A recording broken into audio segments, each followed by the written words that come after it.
sudah diatur juga di dalam PJK 15. Kemudian next. Nah, ini mengenai risalah RUPS. Risalah RUPS secara elektronik wajib dibuat dalam bentuk akte notaril. Jadi wajib tidak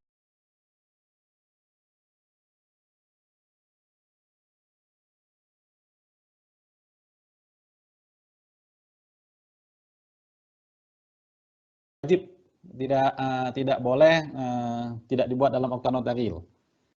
Dan tanpa memerlukan tanda tangan dari peserta RUPS. Nah, ini juga salah satu poin penting yang mengecualikan ketentuan Undang-Undang PT. Dalam Undang-Undang PT, e-voting itu bisa dilakukan ketika sarananya memungkinkan semua peserta RUPS saling melihat dan mendengar. Kemudian risalahnya harus ditandatangani oleh seluruh peserta RUPS. Dalam konteks perusahaan terbuka, sepertinya mustahil untuk mendapatkan tanda tangan seluruh peserta RUPS. Kalaupun mungkin, ia akan butuh beberapa bulan untuk mendapatkan seluruh tanda tangan. Maka ini perlu dikecualikan juga. Jadi risalah RUPS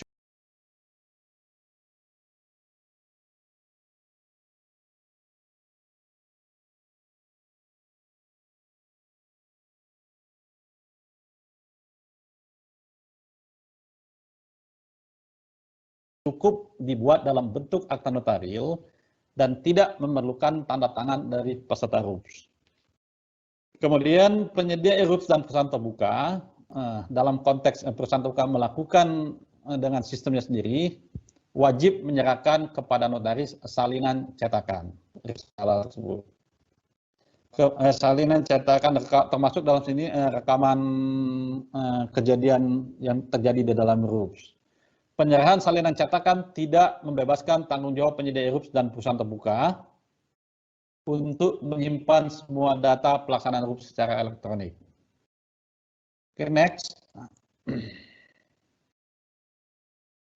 Nah, ini ketentuan peralihannya. Ketentuan peralihannya yang telah menyampaikan mata acara kepada OJK sebelum PJK ini berlaku dapat mengikuti ketentuan PJK ini dalam melaksanakan RUPS. Kemudian yang ngedot kedua itu memberi waktu kepada penyedia RUPS.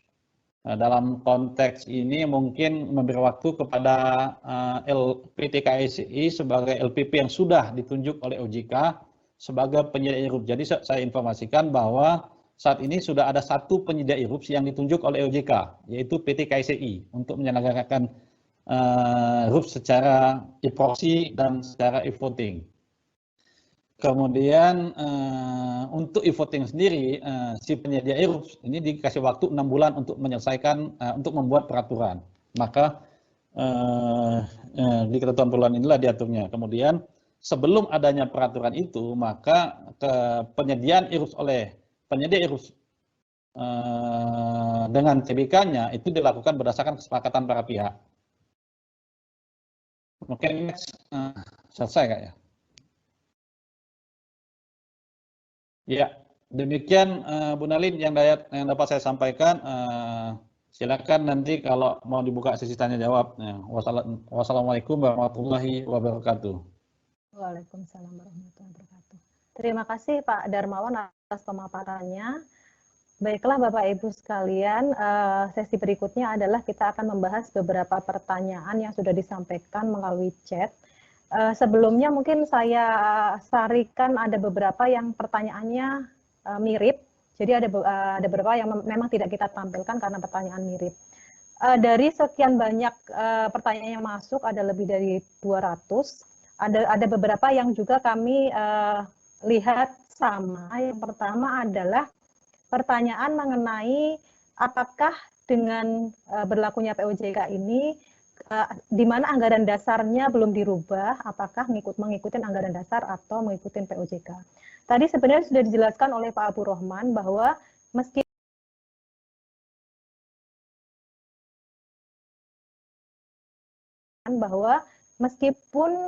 anggaran dasar perseroan belum dirubah, namun dengan berlakunya POJK ini harus mengikuti ketentuan di POJK 15. Kemudian juga tadi ada pertanyaan yang sepertinya masih agak rancu untuk pemahaman dari Bapak Ibu sekalian terkait penyedia ERUPS dan sistem yang diselenggarakan oleh perusahaan terbuka sendiri.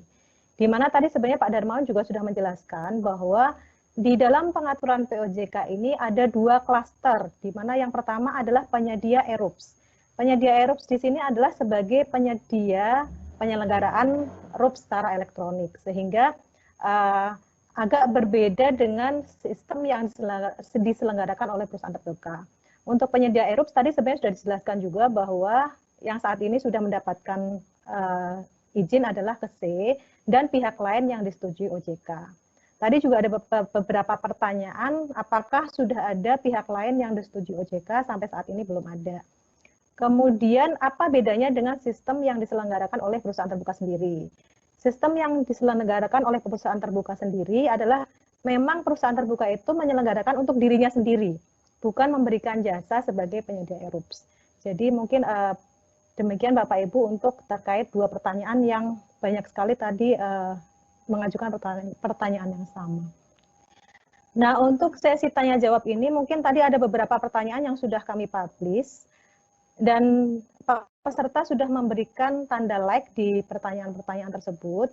Jadi mungkin karena pertanyaannya banyak sekali, kami izinkan kami untuk menjawab pertanyaan yang like-nya paling banyak, gitu ya. Jadi yang pertama pertanyaan yang like-nya cukup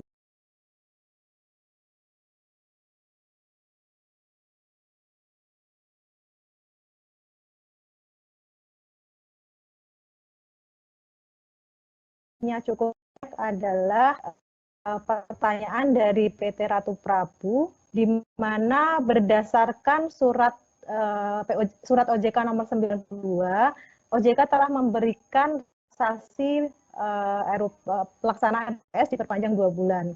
Apakah dengan berlakunya POJK ini relaksasi tersebut dapat diberikan? Mungkin nanti Pak Darmawan bisa menjawab ini. Silahkan mungkin kita satu-satu saja supaya lebih langsung untuk tanya jawabnya. Silakan Pak Darmawan. Ya, makasih Bu. Kalau relaksasi yang sudah disampaikan berdasarkan surat KIPM sebelumnya itu tetap berlaku meskipun POJK ini sudah diundangkan. Jadi memang POJ penerbitan atau pengeluaran POJK ini itu tidak menganulir kebijakan mengenai relaksasi penyelenggaraan RUPS oleh perusahaan terbuka. Jadi tetap kebijakan itu bisa direlaksasi 2 bulan dari batas waktunya, yaitu dari 6 bulan setelah tahun buku, mundur 2 bulan.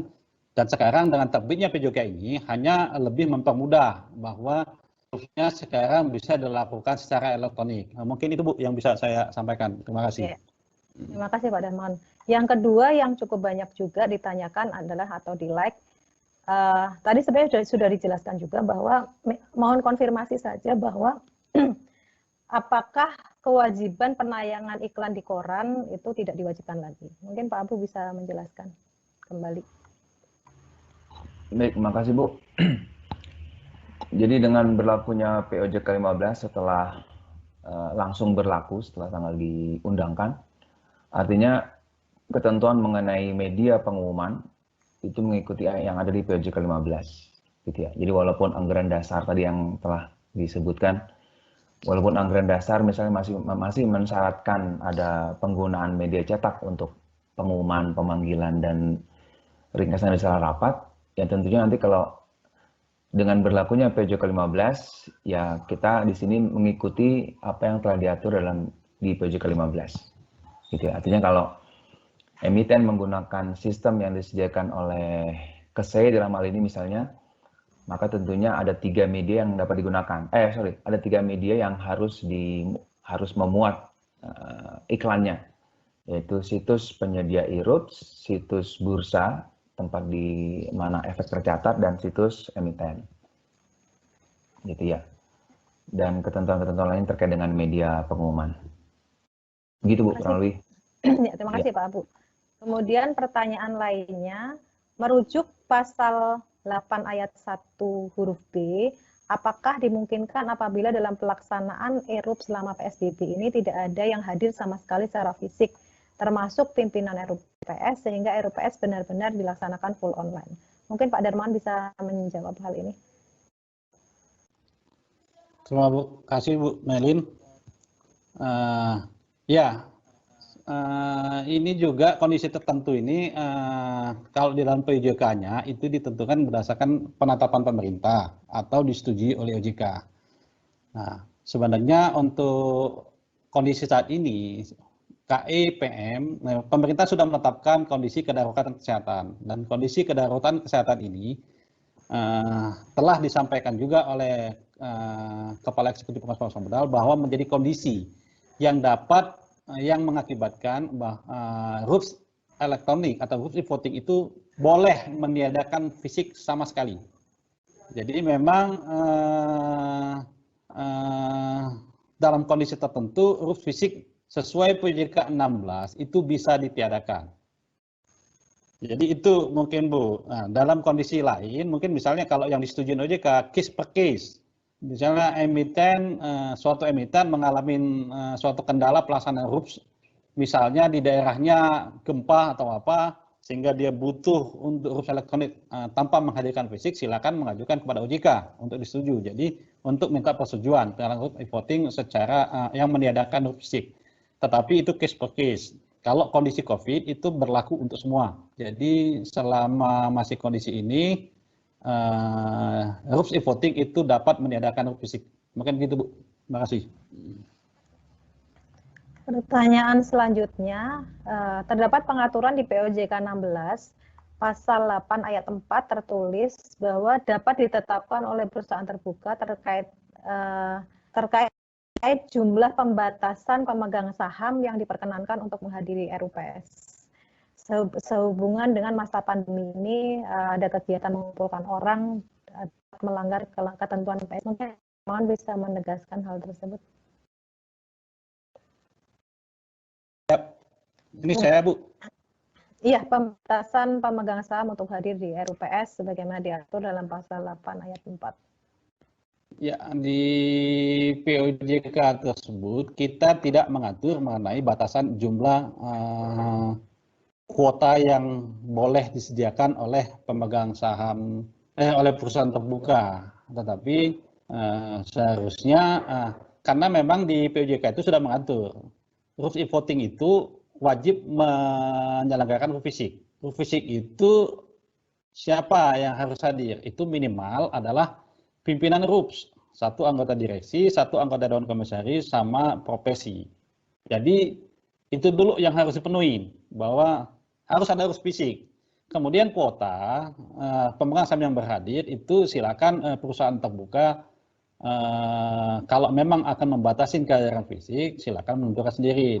Cuma seharusnya ya paling tidak 50% pemegang saham atau jangan terlalu dikit juga batasannya. Tetapi dalam POJK itu kita tidak mengatur batasan kuota yang boleh ditentukan oleh perusahaan terbuka. Mungkin itu Bu Nelin. Terima kasih. Iya. Tadi ada selanjutnya pertanyaan mungkin ke Pak Abu. Pertanyaannya adalah ketika pemegang saham memberikan kuasa secara elektronik dan juga memberikan kuasa langsung kepada orang yang berbeda, di mana ketentuan pasal 30 ayat 5 berlaku. Dalam hal ini yang hadir secara fisik, yang diperhitungkan atau yang hadir secara e-proxy. Silakan Pak Abu. Baik Bu. Ya mungkin nanti pohon bantuannya Pak Darmawan, karena kalau menurut saya ini lebih masalah legalitasnya mana yang lebih kuat antara pemberian kuasa secara elektronik dengan pemberian kuasa secara manual.